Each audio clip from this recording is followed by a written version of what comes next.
With the insiders, Chris Johnson, Pierre LeBrun, and Darren Dreger. Guys, it took a little longer than either side would have hoped for, but the Avs finally locked up Martin Necas.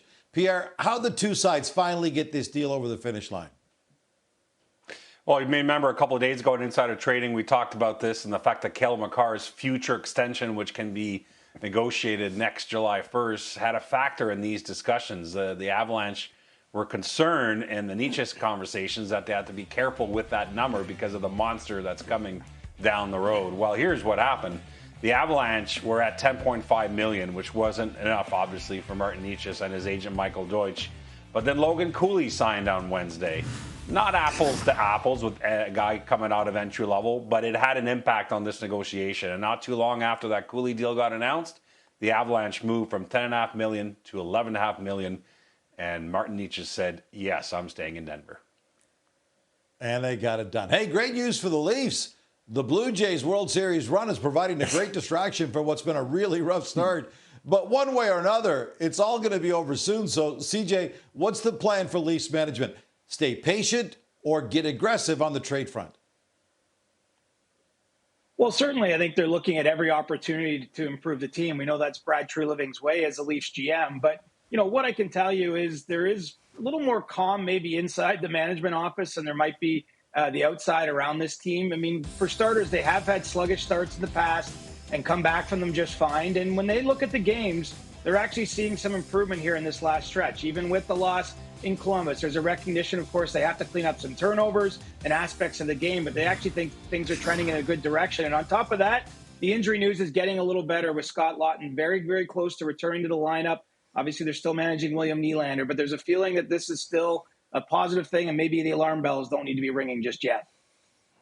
Right, and roster decisions do extend to trade possibilities in Toronto, and we know that GM Brad Treliving continues to explore the idea of moving both David Kampf and Nick Robertson. Now, in the veteran David Kampf, who's in the American League, it's more about just getting off the money.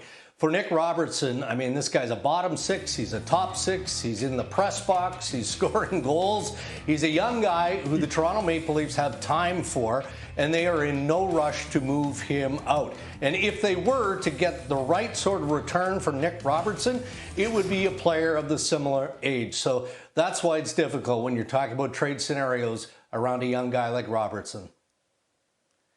Guys, looking down the road, the NHL is going to shut down play for the Olympics for 19 full days this February, but no real change to the start or finish dates on the season. So, Dregs, this is going to create some issues.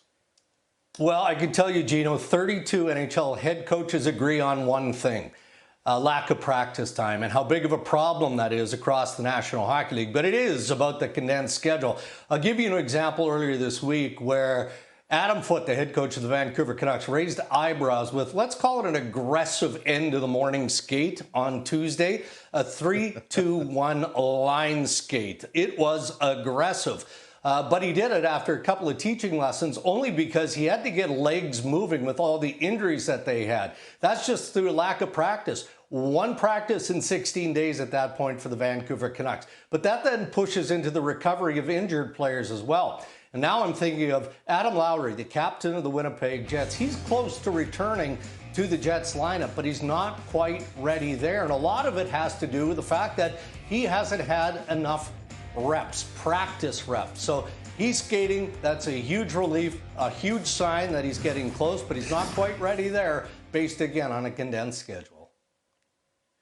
Canada announced Crosby, McDavid, McKinnon, Makar, Point, and Reinhart as their first six on the Olympic roster this summer. And now a couple of young stars are battling for an invite, CJ? Yes, that would be Macklin, Celebrini, and Connor Bedard, who were by far the youngest players invited to the camp in the summertime. And what they were told at that point was, yes, there's a spot available potentially on this team, but it's going to hinge entirely on how you play during the season between October 7th and January 1st.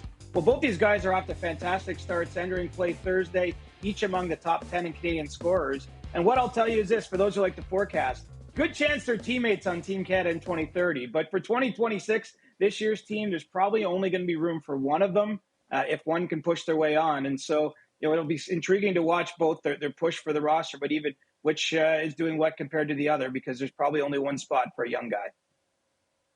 It's going to be a great battle. They are the Insiders, Chris Johnston, Pierre LeBrun, and Darren Dreger.